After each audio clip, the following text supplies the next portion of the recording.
Hello and welcome, everybody. It is Tuesday, March 30th, 2021, which means it's time to get nerdy. Welcome to episode 183 of Two Nerds in a Pod, the nerdiest gaming podcast in the multiverse.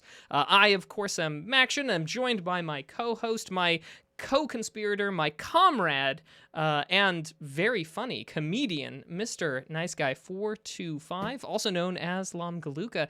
Dude, how the heck are you today? Dude, I'm doing really, really good, man. It's spring break for my kids.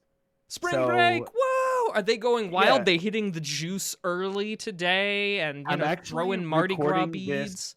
Yeah, recording this from Cancun. Nice. We're gonna do some parades. Mm-hmm. We're gonna get a little bit crazy. And Mm-hmm. we just said, you know what? Screw it. Social distancing, that's so 2020. We're just gonna get out among the people, big crowds, and just go wild. So that's what we're doing here. You are a man of the people. I am a man of the people. Frankly, you have to be out there. They need you. I gotta be out there breathing the same air, inhaling the same particles. I don't understand these masks, like, not my thing, hashtag sarcasm. But no, Mac, life is good in all seriousness. Had a quick little getaway with the family this weekend. Did a little bit of swimming, social distanced, ate some good food, had a good time. Watched some really, really good movies and stuff, and some good shows, and played some awesome games that we'll talk about later. But life is really, I'm loving being a gamer. It's a great time to be alive, man. Nice. For my part, my week's been relatively straightforward. I did my taxes a little while back, Ooh, and what? and What? and Party. Mrs. the Mac and I, we got our taxes back, so I felt okay to splurge just a little bit, which leads me to saying what's going on and why things were a little bit messy, because what I did was I bought new monitors for my computer, which means Yes. a new resolution, which means everything that had been sort of resolution based on the stream needed to be adjusted as we started going live. Yeah. And lest you think that I opted for ultra wide, nah, that's not me. I wound up picking up a couple of 20-inch Samsung monitors for $60 a piece. They were on Nice. sale on online, which I don't recollect exactly who to shout out for putting me onto the deal, but it was a fellow Discordian. On the subject of fellow Discordians, Beleg Maraudin, they've canceled their Call of Cthulhu game tonight, which means that they get to be here instead of streaming that. So we are thrilled to have you, man. Good Thanks to for have coming. you. And shout out to Frosty Jeff. Good to see you, man. Anyway, Hey, Frosty. that's been my week, the excitement of the week. Everything else I think I have ready to talk about near the end in what we've been watching and what we've been playing. So but open challenge, throwing down the gauntlet, Beleg Maraudin, Frosty Jeff, don't forget, at about the 40-minute mark, it's Nerdflex time, so get ready with those nerdy trivia questions. Be prepared. Yes, indeed. Now, Mac, I did pick up one cool thing. Your monitors made me think about this, and I don't technically have it in my possession yet, but I like graphic novels, right? There's something about reading them in physical format that digital format just can't duplicate. Like, I like laying in bed with a big compendium and my arms hurting, feeling like I'm getting that muscle mass increase because I'm holding this big graphic novel. So I picked up Invincible Compendium 1 by Robert Kirkman. Was recently turned into a show on Amazon Prime, and I'm excited for it. Now, Mac, I'm the type of person where if I see that something is one price and it later goes up to be a higher price, I can't buy it at that higher price. That's just how I am. You know what I mean? I will wait until it drops back down to the lower price. And today on Amazon, that compendium, despite the fact that the new show was recently released, dropped back down to the price that it was about 2 months ago. And I jumped on it, even though it is out of stock, and I will have to wait. So I feel like I got a good deal on this 1,000 pages of Robert Kirkman goodness, and I'm excited to dive in. So, Dude, I'm looking forward to your report on that later on. Be sure, double space, Times New Roman, font size 12 at the most. 1 inch margins, right? Yeah. 1-inch margins, whole way around, double space, no more than 1 indent at the beginning of a hard return. That's exactly right. Well, Mac, on that note, I say we do what we do best, which is not talking about formatting essays. Are you But kidding? it is. The Chicago Manual of Style isn't what this podcast is all about? It's not. Don't but tell I me feel you're like, an Associated Press guide kind of man. you know Friendship what? over. Let's let bygones be bygones and do what we do best and hop right into that gaming news, my friend. What do you think about that? Let's do it. Ladies and gentlemen, this is episode number 183 of Two Nerds in a Pod, formatted in Associated Press. Let's keep things moving with these news stories that we got this week. Mac, it's not a hot one. It is not a hot week for news. But we got kind of a theme here. The first one is about some games that I have really enjoyed playing over the past few months that Nintendo provided to us. This is on GameInformer.com by Brian Shank. When Nintendo announced Super Mario 3D All-Stars, a compilation for Nintendo Switch that contains HD versions of Super Mario 64, Super Mario Sunshine, and Super Mario Galaxy, the developers stated that the collection would only be available until March 31st, 2021. While just last year, Nintendo reconsidered the limited time nature of Jump Rope Challenge, the gaming giant appears to be sticking to its guns with the Mario 3D All-Star compilation, as well as the Battle Royale Super Mario Bros. 35, which has been free to Switch Online subscribers since its launch in October. So, Mac, Nintendo put out these awesome games, right? Mm-hmm. They're games that people have been waiting for a long time. A lot of us have wanted a Mario 64 remake for a long time. They finally released it as part of this collection. It goes away March 31st in digital. I believe it will still be available physically. Mario Run, Mario 35, goes away as well. Okay, so I have a quick interjection question. Yeah, because go ahead. it goes away could mean different things. I know what I think when I hear the term it goes away, but I want just some clarification for anybody who is not super read into Nintendo. Yeah, what clarification did you want? So, will you, if you purchased it and downloaded it onto your Switch, yeah, will I you get still where be you're able to play it? Yes, you will, of course. But And it also says if you deleted it somehow, you could re-download it, but you will not be able to purchase it digitally going forward. Okay. So, if you don't lose access to your account, you will retain it. If you retain your physical copy, you will retain it. But for a digitally distributed item, it will no longer be purchasable for future people. Right, exactly. As of tomorrow. As of tomorrow, yeah. And same thing with Mario 35, which is fantastic. It's going to be gone. I mean, Mac, this goes back to the conversation we always have, right? About, physical versus digital. And my bigger question for you is why even do this? Like, what does Nintendo have to gain from taking away the ability to purchase this digitally, which is it costs them less, right, in packaging and manufacturing than a physical? Like, I just don't understand this. Ah, dude, if only I understood. I am the last person to be asking to try and make a case, but I will give it my best shot. I'm gonna fire away, okay? Thank you, Pat Benatar. But I feel like the only couple of arguments that I see in favor of cutting off access to a digital, digitally distributed thing or what have you, is one, a lack of desire to support the product with either product updates or bug fixes or, whatever back-end work needs to be done. That is an argument for cutting these games off. Certainly. But what I don't understand is the ideas related to / revolving around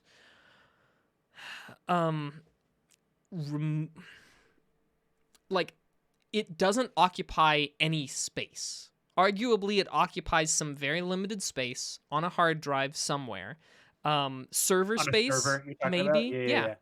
Yeah. So I suppose, theoretically speaking, if you were so hard up for server space that you needed to remove whatever this game is, and especially in the case of that Battle Royale Mario game, where obviously it's occupying server space because it is an online Yeah. head-to-head thing. Right. Right. So if you were so strapped for server space, for time, for bandwidth, that you have to remove it in order to make way for new things, or, not. And in the case of a free-to-play game, like the Mario, what was it, Mario 35?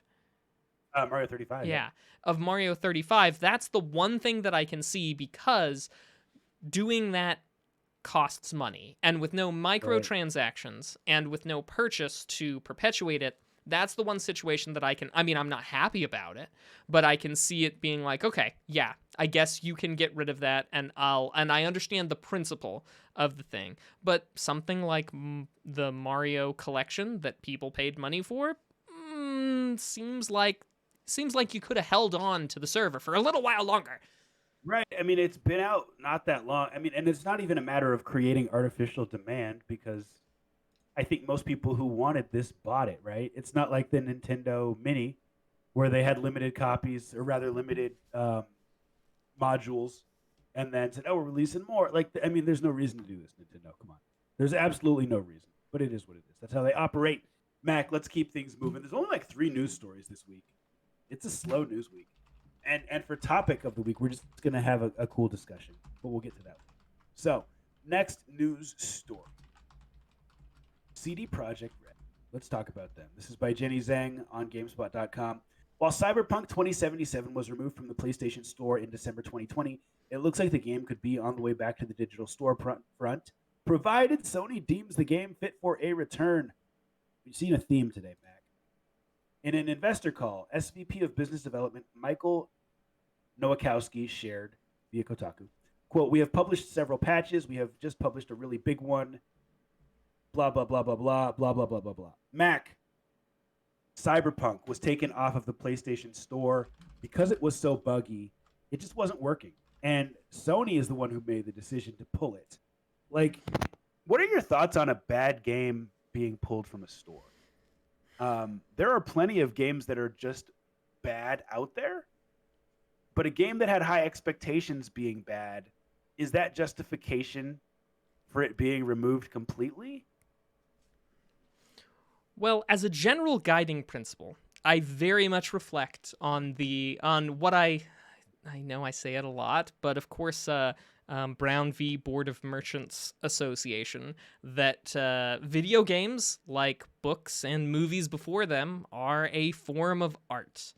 And even if it's not a form of art that I like or agree with, or even if it's buggy, I feel sad when it's less accessible.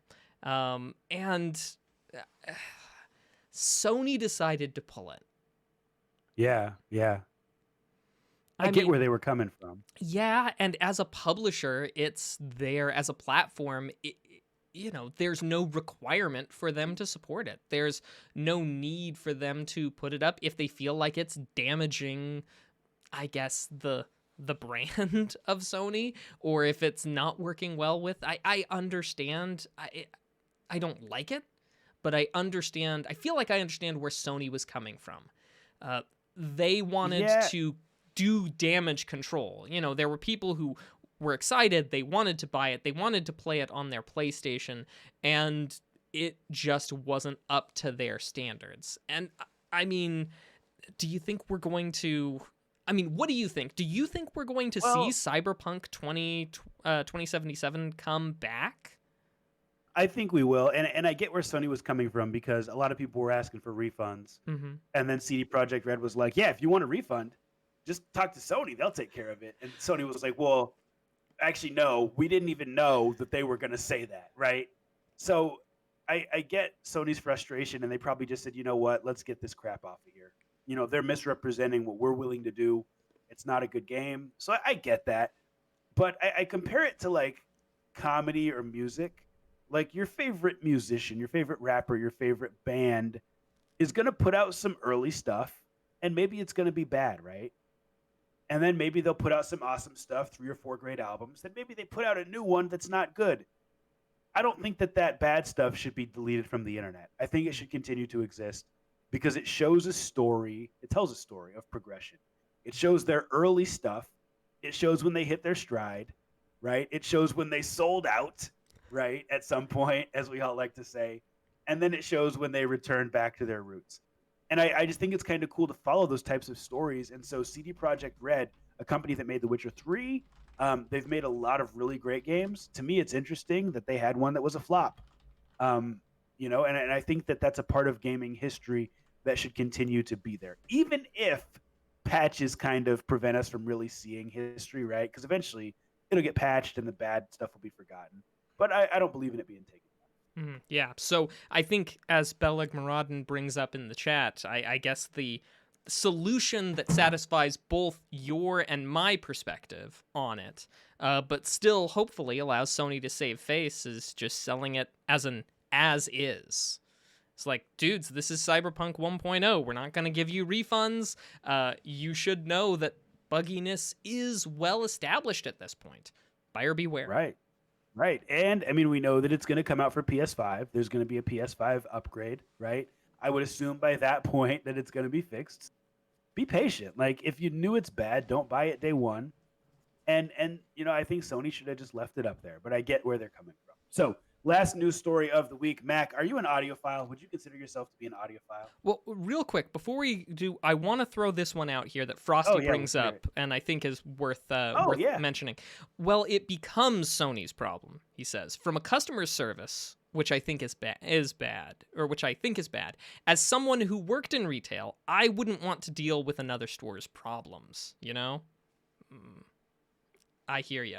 There's already a big enough expectation on Sony to be the one to cure people's concerns on, stuff, which clearly CD Projekt Red had that expectation as well. Just go talk to Sony for those refunds, folks. That sort of a thing. I agree. Well, I agree, and I will counter with, what if it was a studio that just made a game that was universally accepted as a 3 out of 10? Like, should Sony take that game down as well?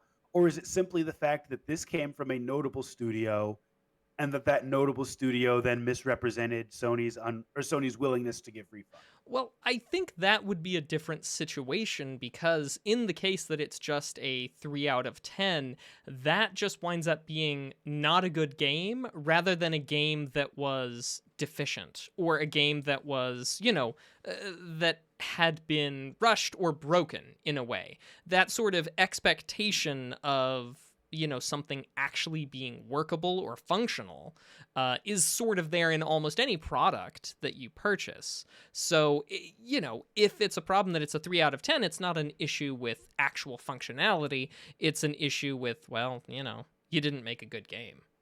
Yeah, and we could talk about this. This is like a whole podcast. It's but true. We do have limited time. Frosty, Jeff, I legitimately appreciate your perspective. I had to play devil's advocate. No, you're good, bro. I'm glad you did make us linger on this topic. That's a great topic. Last thing real quick, Mac. New Xbox wireless headset. Bottom line, man, this thing costs $500. It's the same price as the new Xbox Series X, which, I mean, I think that we would be in agreement that that's too much. But have you ever had an audio experience that's worth $500?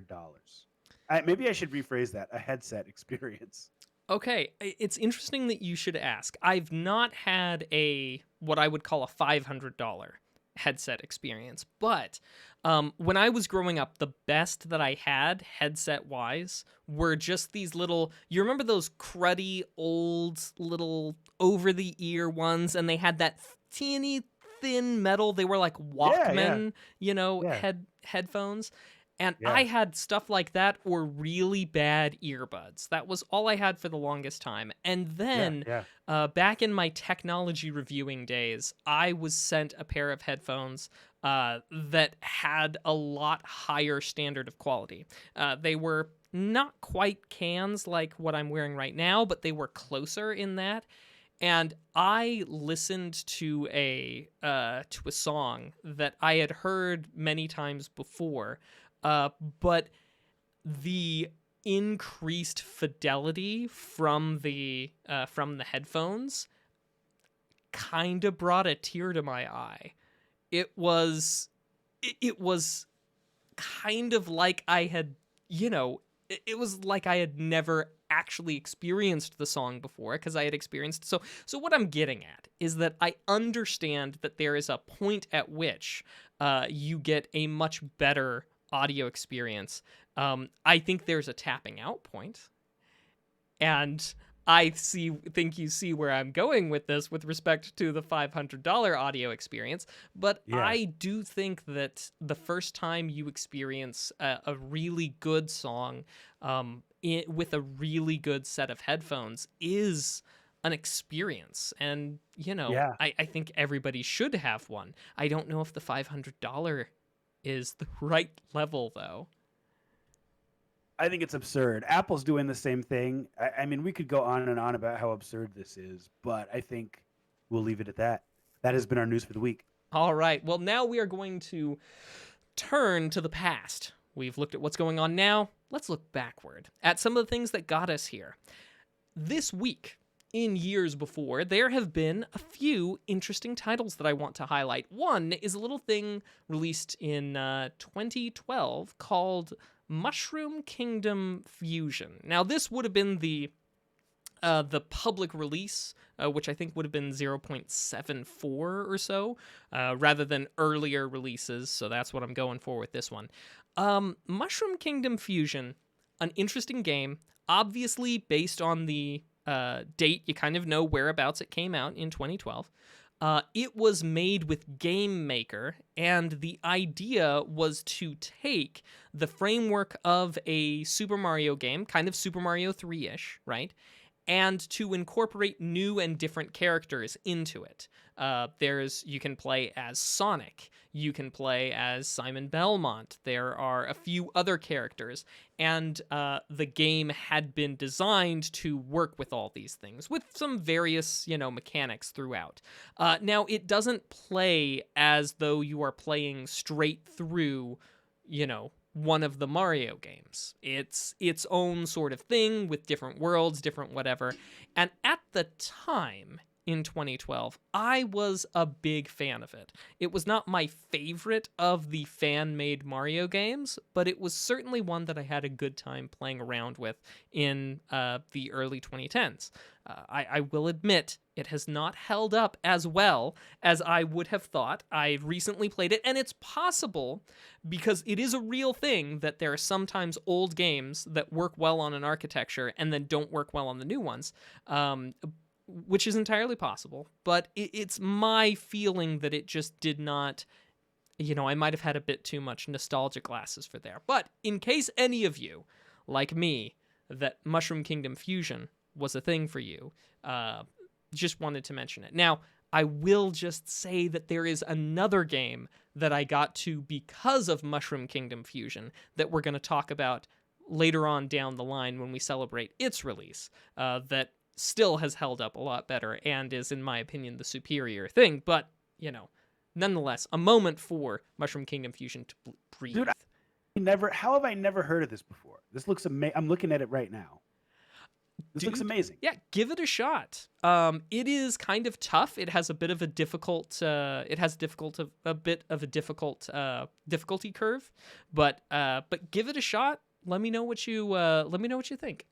But although I will say, and this is one of the reasons why this year, in 2021, I wanted to focus a little bit more on including fan games and ROM hacks, because these are things that are really good experiences that often fly under the radar. So yeah, hopefully we'll get some more deep pulls for video game history coming up. Just a couple more. In 2002, we saw the release of Star Wars Jedi Knight 2 for the PC. Now, this one, noteworthy, especially because on last episode, 182, we missed a viewer trivia question about this game last time, so somewhat topical. let's see. In 2010, this game you probably won't know about because it was canceled. Stargate Worlds in 2010 was an MMORPG that was going to be based in the Stargate SG-1, that television show universe. And they started work on it back in about 2004, 2006, right in there. Changed hands a couple of times, and then they officially put the death nail in the coffin in 2010 this week, which was a darn shame. I was sincerely hoping for a lot more Stargate content, but oh well. I'll just have to satisfy myself with the 10 seasons. Well, and then there's more seasons if it lasts. Anyway, I digress. We move on. The release in 2015 of Final Fantasy Record Keeper, a mobile game. Is that legitimately a game? Yeah, it is legit a game. It is, however, it is a game that is mostly based around collecting characters from all the different Final Fantasy games, playing, and it's a mobile experience. It's not a full game in the way that we think about it. It's what you were thinking about when I say mobile game. It's something like that. It has unlocks, it has, silly price things, cooldowns, all that sort of things. But Final Fantasy Record Keeper, what I loved about it was the sprite work. They took and they made, in basically the style of Final Fantasy VI, they remade characters and monsters from all across the spectrum of the Final Fantasy franchise. And as someone who likes to put together a few perlers and beads and sprites from video games, it's something that definitely appeals to me. Crux, since you just missed it, it was Stargate Worlds, an MMORPG set in the Stargate universe that got canceled in 2010 this last week. Such a shame. And then the last one, perhaps the most important of this, as important as Final Fantasy Record Keeper is, or the Mushroom Kingdom fusion game, okay? They all pale in comparison to the importance of RuneScape. Ooh. Released in 2001. An open-world MMORPG, very easy on the system requirements. Designed to be played in browser, so that if you had a computer that could run that, you would be able to play it.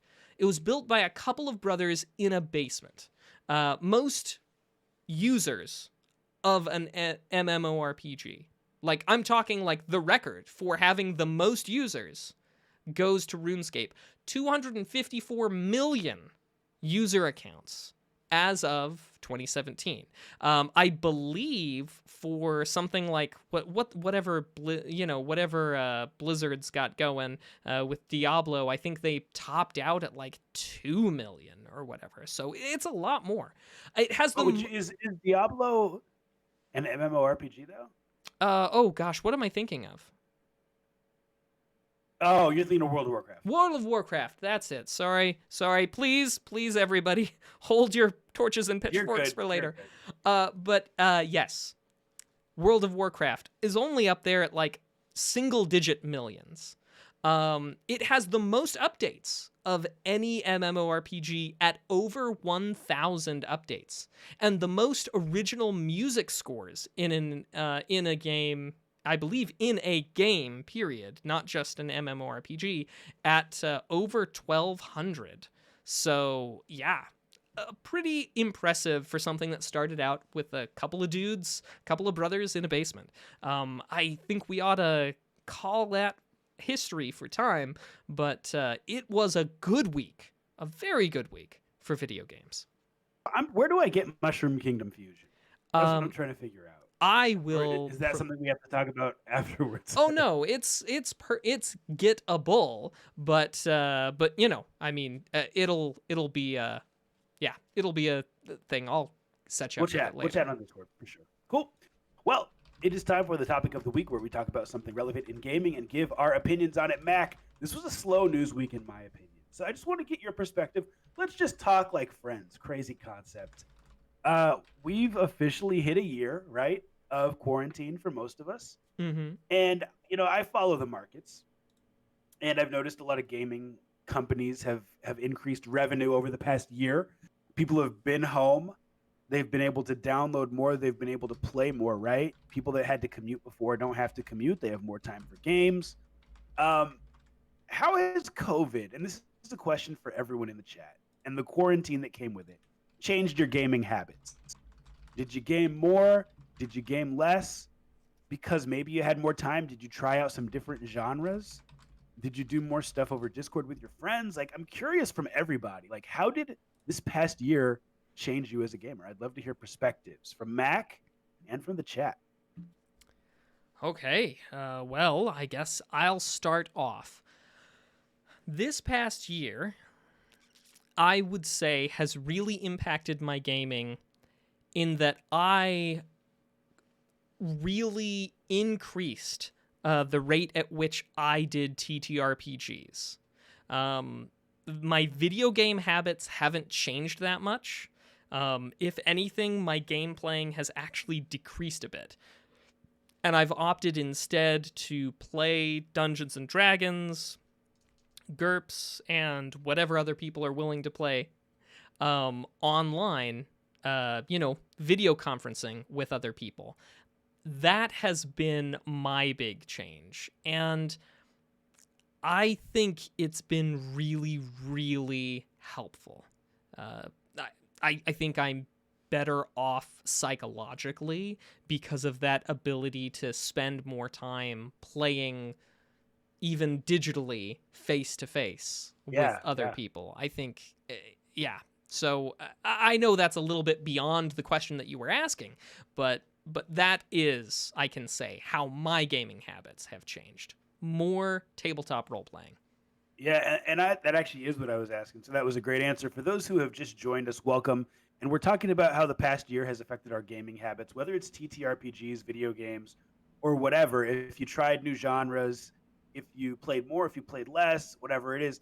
And Mac, the same thing applied to me. So before, the COVID thing, I always felt like I was trying to find a balance between content creation, right? The podcast, the Twitch, and also going out and writing new jokes, right? And you can really only do that in person, trying out new material. So if I went to do an open mic, like there was no way I was also gaming that, right? There was no way that I was having a night each week where I would get together with a group of friends and do a role playing, because I just didn't have time, right? I was always trying to write new jokes. And so this year totally changed that. Like, I do the GURPS with you almost every Thursday. We've recently switched to every other, but for a while we were meeting every week.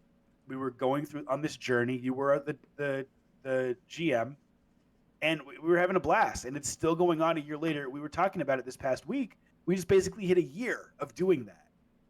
And I remember when this whole thing started, the four of us, the four people in our group, we said, let's do this now while we have time, right? Who knows how long this will last, the COVID thing, but let's get this started while we all have some free time, and let's do it. And we did. And it's still going on. And I don't know if I ever would have been involved in something that awesome had COVID not happened. Obviously, I wish COVID never happened, right? But it gave me the time to do this. Yeah. I mean, I'm just grateful that we're the recipients of your not going to the clubs anymore. Not going to the comedy clubs, yeah. Mm-hmm. As much. Now, we've got a few different perspectives that are offered in the chat. For example, Crux has been playing a lot less board games because, less in-person stuff, but a lot more tabletop simulator. Other people, their tabletop RPGs have skyrocketed. I mean, for Crux, no video games at all, but for someone like Metz Girl, she actually plays video games now, as opposed to previously where didn't really do it all.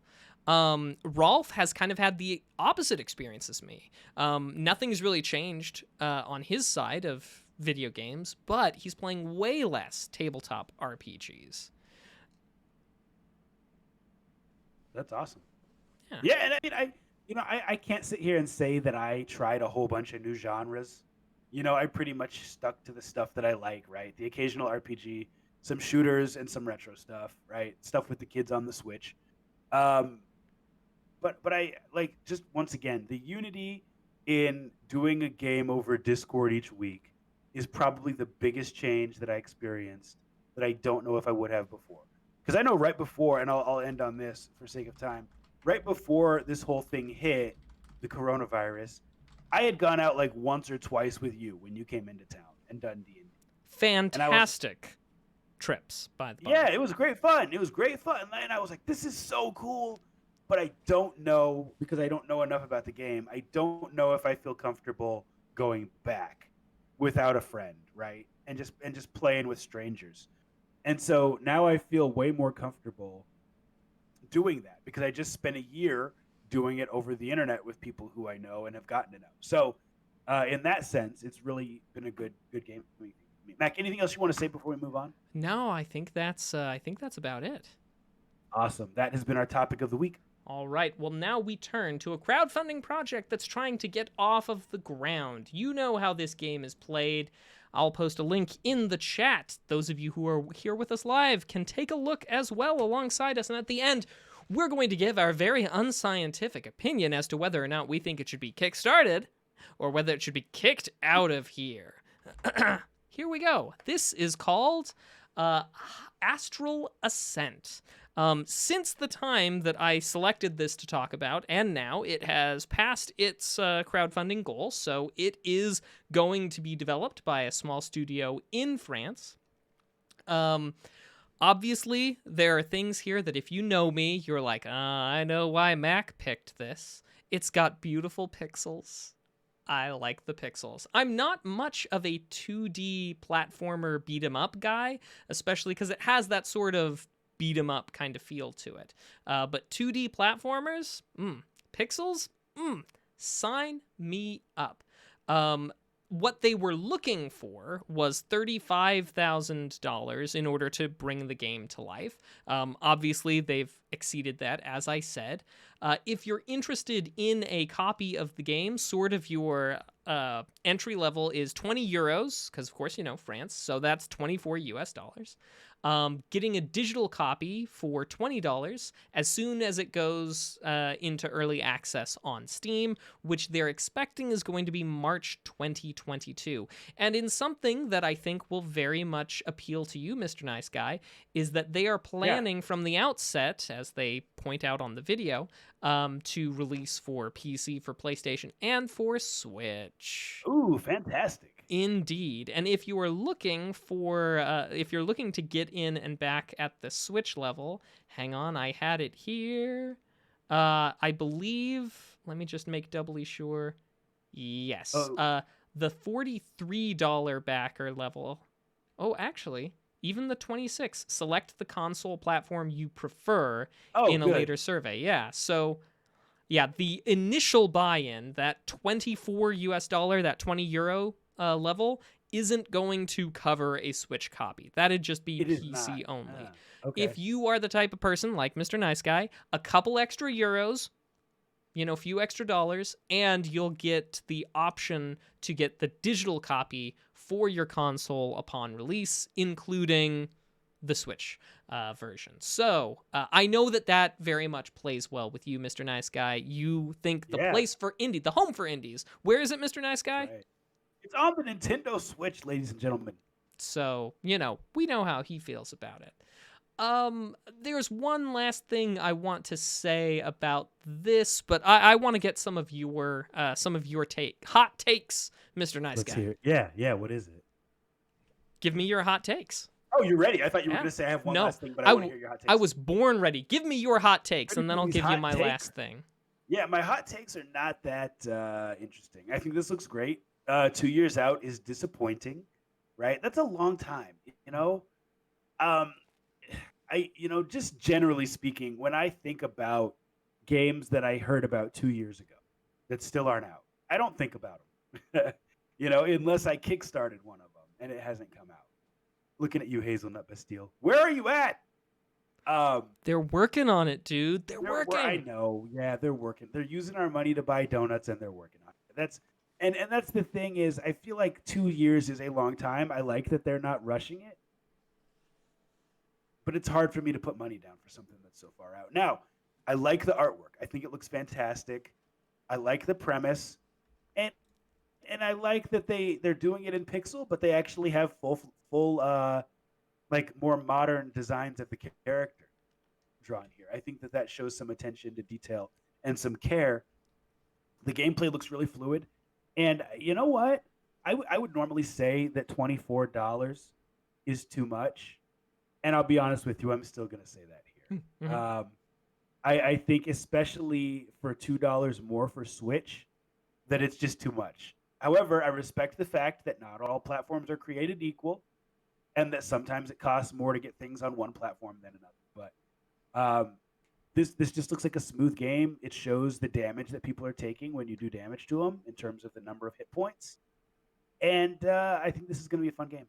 Yeah, I think it looks fun as well. And there is fantastic news because you know me, I have a thing. If you want my money, you need to show to me that you can bring everything together in a cohesive video game package. That is music, that's programming, that's hit detection, that's art. And so, the best way to do that is with a playable demo, and this game does have front and center a playable demo. So, I think it's important for if you are curious at all about backing this, that you have the option to take a look for yourself and see, instead of having to rely on flashy gimmicks and videos put out by the marketing companies. So you have that option. Now, for my part, Mr. Nice Guy, I like the look. I like everything about it, and it does have a playable demo. That puts it solidly in the kickstart column for me. I mean, yeah, I agree with you. $20 is a little bit high, and 2 years is a little ways out, but I can be patient. Yeah, I'm gonna say I'm really on the fence with it because I think it's going to be successful, and I think it's a unique enough idea that I want it to do well. So I'm actually gonna as well. I wouldn't personally put my own money down on this because it's gonna come out and there's gonna be a sale on Switch, and it's already funded, right? Mm-hmm. So Correct. it's gonna get made. Like we know it's gonna get made, right? Mm-hmm. So I say Kickstart.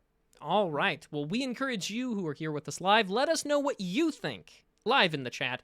And those of you who are listening to this podcast after the fact, just shout it out on your commute. We are tabulating the results from here. That's been Kick or Kickstart. Awesome. And now it is time for Nerdflex. Woo-hoo.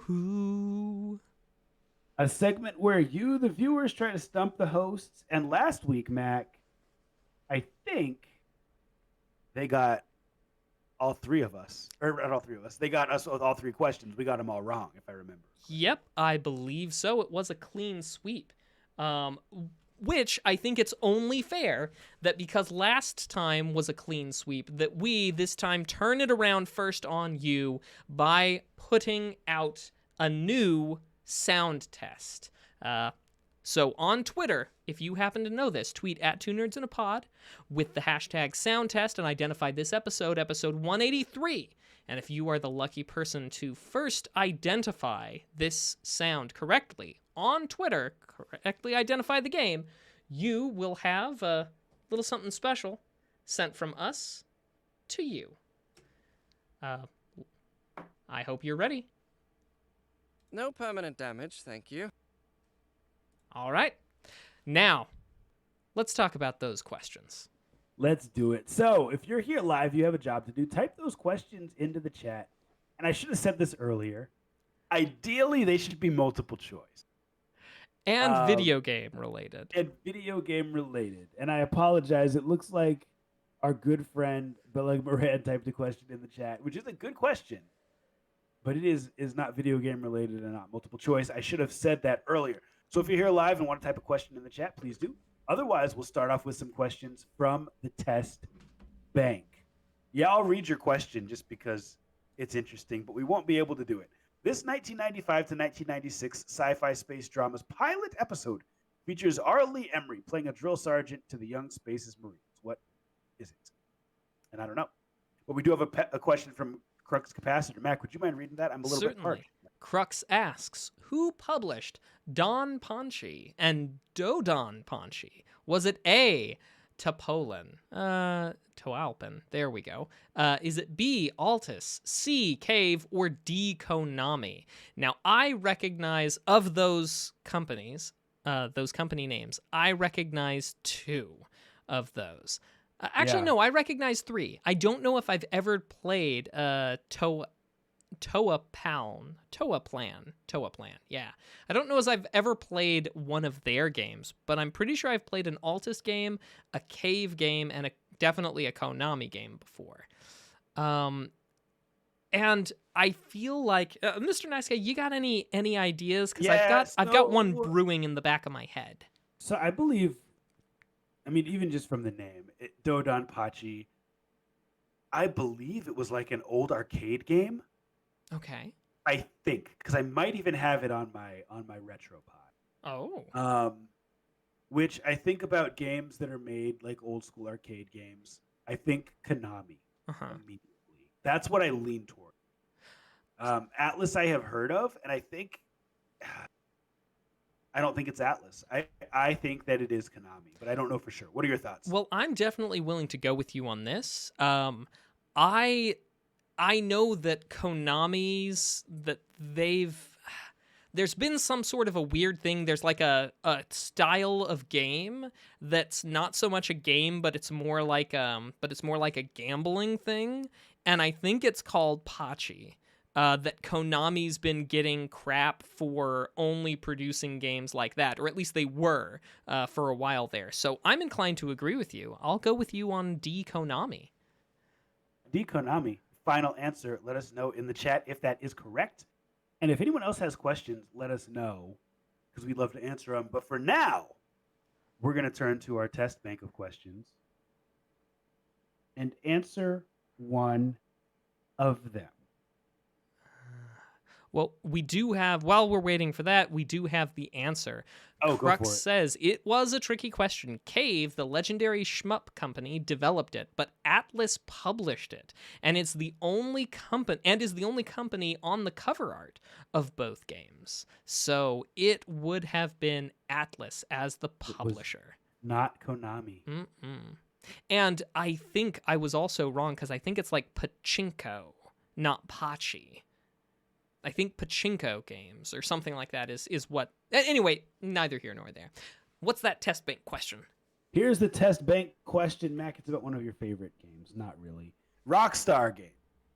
What Scottish comedian could the player go and see in GTA 4, The Lost and Damned? Which Scottish comedian could the player go and see in GTA 4, The Lost and Damned?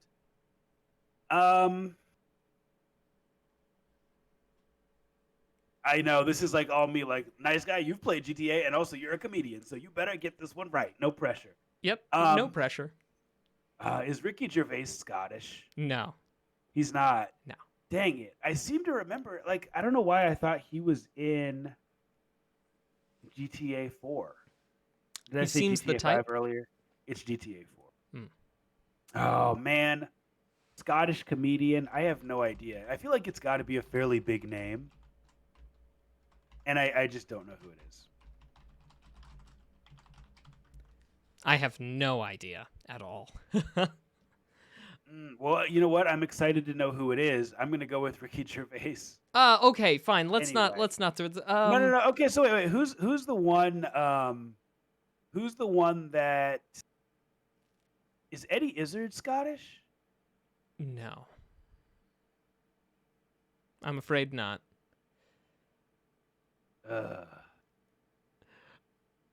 Yeah, I don't know. We gotta set this up so we have like phone a friend or something. You know what I mean? Wouldn't that be fantastic? Phone a friend will be like, okay, let's just call up Ricky Gervais and ask him, beep, boop, boop, boop, boop. Hey, Yeah, Ricky, who's the famous Scottish comedian? Thanks, buddy. Yeah. Never call me again. Click. Yeah, I don't know, man. I feel like I just want to know the answer at this point. Yeah. All right. I would have never gotten this. Frankie Boyle. Frankie Boyle. And I don't know who Frankie Boyle is. I'll be honest. So now I know that Frankie Boyle was in GTA, and everyone in the chat was stumped with that as well. So Okay. we'll do one last question from the test bank, Mac. And if we go 2 weeks with no answers correct, it's okay, because this is like whose line is it anyway? The points don't matter. All right. All right. This is an interesting one. Oh, Sega. What Nintendo franchise has Nintendo published on a Sega console? What Nintendo franchise has Nintendo published on a Sega console? wow. Okay. So, I'm trying to think. Well, that does limit it down, right? Because for Sega consoles, we have the Game Gear, we have the Dreamcast, the Genesis, and the Master System. So, of those consoles, Nintendo franchises, I suppose there are those games where we have like crossovers that are like brawlers, like Capcom versus whatever, Marvel Street versus Fighter v Capcom? Capcom. Oh yeah, Marvel versus Capcom, or Street Fighter versus Capcom, or whatever. Oh yeah, Saturn. That's right, the Sega Saturn. Yeah. Sega CD. Yeah. Yeah. So A lot of them. thanks for the So assist, guys. By the way, let's talk Nintendo franchises, because this Yeah. will help us narrow it down. So Mario, obviously. Mario, Star Fox. Oh, there were a couple of Legend of Zelda games on the Philips CDI, but I don't think that the Philips that's not a Sega console. That's not Sega. Yeah. So, yeah. So we've got Star Fox, we've got Metroid, Uh-huh. we've got Pokemon, we've got what else? Donkey Kong. Uh-huh. And I'm just gonna immediately eliminate like Mario, Donkey Kong, Star Fox, Zelda. Like none of those, Super Smash Bros. Like none of those were ever on there. Yeah. So what does that leave? Like Metroid, Leaves Pokemon. like Metroid, Pokemon, and Donkey Kong. And I think of those, I think Donkey Kong might be the most likely. No, because I feel like if there was a Donkey Kong game, just because I'm such a huge Donkey Kong fan, True. If there was, you would have heard of it. I would have played that because I loved Donkey Kong as a kid, like Donkey Kong Country and stuff. But would you have loved Donkey Kong enough to go buy one of the dreaded Sega consoles in order to do that? Oh, probably not. What's the franchise that like Roy and Marth are from? Oh, that is. Oh my gosh, how do I not know this immediately? Shout out to Kane for the sub, Tier 1. Appreciate you. Marth and Roy.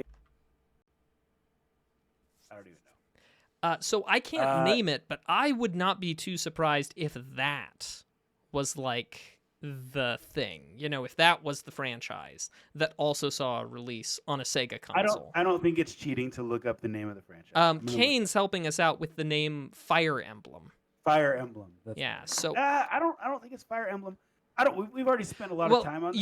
It's not a multiple choice. Let's both go with our own answers. I'm gonna go Fire Emblem. Okay, I'm gonna go.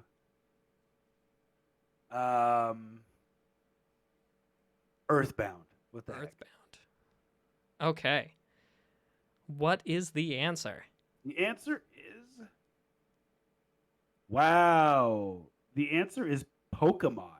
Pokemon? On the Sega Pico. On the Sega Pico? Ah, get out of here with that nonsense. That's a crazy question. Wow. For the sake of time, that has been Nerdflex. Wow. Okay. Well, thanks everybody who participated. I'm still a little shook, but I'm going to Google that right now. well, now let's turn to a little bit of legalese. Every day, believe it or not, lawsuits shape how we play video games, and so we're going to talk about some of that. And this is going to be one kind of from the past. This would be, okay. In the 1980s, most consoles and video games were either based off of 8 or 16-bit architecture, right? And as a result, there were these kinds of constraints in the systems themselves that meant that your ability to express an idea in a video game was somewhat limited by the tools at your disposal, right? Yep. In previous Legalese segments, we have considered what it means to have things that are just too close with respect to ideas like copyright infringement. And as we know, you can't copyright an idea, just the expression of the idea. To quote one of the more direct explanations from the suit Harper Row Publishers v. Nation Enterprises in 1985, quote, "No author may copyright facts or ideas." Clear as crystal. And that's a suit that's referenced a lot in copyright disputes. So, For sure. Yeah. So let's talk. Here we enter Freiberger v. IBM from 1987. Now, Freiberger was an employee making video games for the IBM PC Junior computer, and he built a prototype game called Tricky Trapper in 1982, which he demoed for the company. About a year later, the company, IBM, they released a game called Mouser, which was close enough to his prototype game that he brought suit for their alleged theft. Now, there are 3 things that you want to be able to show when you're claiming copyright infringement, and those are 1, you own the copyrighted work. 2, the alleged thief had access to the work. And number 3, your work and the stolen work are substantially similar. So items number 1 and 2 from the list were not in question during the suit, and it all came down to item number 3. And this is where Freiberger v. IBM winds up being a real important case in video game history and in copyright. At the end of the suit, the Ninth Circuit sided with IBM and concluded, and I'll give us a couple of quotes from it, quote, "We believe that each of the similar features constitutes a basic idea of the video games, and to the extent that each feature is expressive, that expression is, as a practical matter, indispensable, or at least standard in the treatment of a given idea." End quote. In other words, the similarities between the two are just the similarities inherent in the concept itself, rather than those that would have come from stealing the ideas. The idea, or this principle, has a Latin name, because of course it does, called senza faire, and, if you don't like the way I'm saying it, it's Latin, it's a dead language, I can say it however I want, come at me, bro. And it crops up from time to time in intellectual copyright disputes. A little bit less so these days, as there are many more ways for games to differentiate themselves now that there are more dimensions to explore. But the idea is that even if you have a video game, you have a copyright, you have the sole right to that expression of that idea, they are saying that sometimes, especially limited by technology, the expression might be so close, not because you stole it, but just because, hey, there's only so many ideas, there's so many ways to depict a mouse or a cat moving around in an area, and that's not necessarily theft. That might just be similar thinking. So anyway, there's a little bit of legalese for you. Freiberger v. IBM from 1987. Awesome. And ladies and gentlemen, that has been our show. But before we go, we have one last segment called What We've Been Watching and What We've Been Playing, where we talk about just that. The cool, nerdy stuff we've been into across all platforms, across all streaming services. And if you're here live, you have a job to do. Let us know in the chat what stuff you've been watching and playing, because we're always looking for cool, nerdy stuff to get into. Mac, what you been into this week, man? Dude, so I've been playing some Strider and some Chasm, of course, prepping for a thing coming up at the end of next month, at the end of April, Okay, nice. and that's mostly what I've been playing. However, there is this thing that I've been watching. It's called Eurovision. Are you familiar with Eurovision? I'm not. Tell me about it. Eurovision is this competition, and I don't know if it's appropriate and proper to call it like a meme song contest, but sometimes it sure feels like a meme song contest. And there is a song put forth by the folks from Iceland. It's called 10 Years. It is amazing. I love it. It's terrific. And the music video that goes along with it is funny as well. Crux Capacitor points out that that's how ABBA got famous. And yeah, there are just these fantastic songs, like Electro Velvet, Still in Love with You. That was the UK's from a few years back. I've been surprised by how many really good songs, good musics, and genres I've been introduced to because of Eurovision. So I've been into Eurovision, and it's great. Nice. And that's me. Nice. So I've really, really been into freaking Captain America, or rather not Captain America, Falcon and the Winter Soldier on Disney Plus. I find it to be awesome. I feel like it's like watching a Marvel movie, better than WandaVision in my opinion. Really good. There's a new Mighty Ducks show, Mac. Did you watch the Mighty Ducks growing up? I did. Emilio What? Estevez et al. Emilio Estevez, the Mighty Duck Man. He is in the new show. You know what? I feel like people are just running out of ideas. So anything that was like an 80s or 90s show that was remotely popular, they're bringing it back. And they brought this back. Emilio Estevez is a little bit overweight. He's eaten, leftover birthday cakes. Well, he put on the At the place. COVID-19 pounds, like we all did. He did. And, he works at this ice rink place. And he, anytime someone has a birthday party, and they leave the cake and don't finish it, he gets the cake and he just gets a fork and eats the cake. Like real talk? Like that's really happening in the thing, or That's is this really happening in the show? Oh, Spoiler alert. okay. But anyway, it's just kind of an interesting show. But obviously, it's about the Mighty Ducks, right? Mm-hmm. So anyway, I've been watching that. What else? Arrow. Been watching some Arrow. And as far as what I have been playing, still working on Assassin's Creed Valhalla. My kids put together a whole world, Mac, for me to play in Super Mario Maker 2. They're on spring break right now, and they were like, Dad, you got to try this level, and it was freaking fun. It's really cool to see my kids be creative like that.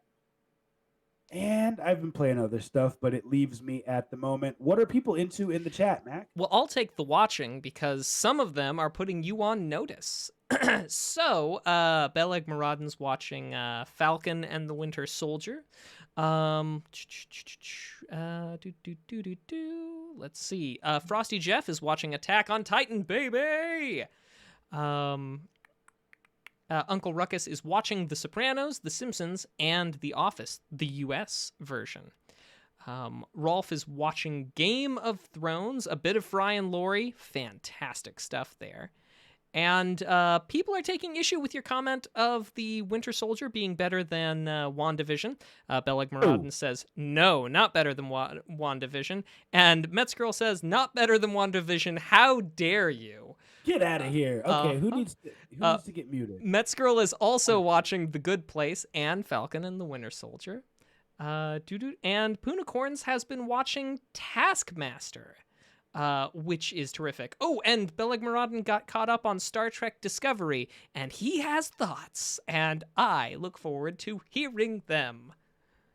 Wow, and shout out to Kane for giving out tier 1 subs. A couple tier 1 subs from Kane. Appreciate you, brother. Are we legit talking about WandaVision being better than... As the post-show. The post-show, we will entertain the thing. We are on a mission. We are on a mission, and we need to read what people have been playing, right? Mm-hmm. So, Ruckus has been playing Satisfactory, Madden 21, Payday 2, and Crash 4. Beleg Moran's been playing Call of Cthulhu. Cthulhu. What else did I miss up top? I'm scrolling back up. I think I missed nothing. Ralph played Crusader Kings 3. Drawfmantic, I don't know what that is, but it sounds awesome. Satisfactory and Slay the Spire. And I'm ignoring Metzgirl because she's crazy with her TV show opinions. No, I'm just kidding. She's been playing GURPS. Punicorn. You guys talk too fast. I love you all. I think I said everything that people are playing, right? I think so. If I missed something, I apologize. The Thank you so much for tuning into episode 183 of Two Nerds in a Pod. Y'all are the best viewers on Twitch. Stick around for the post show where I will tell everyone why Captain America is better than WandaVision. Tune in next week. Same bat place, same bat time, same bat rhymes. Y'all are the best. Be good to each other. Bye. See ya.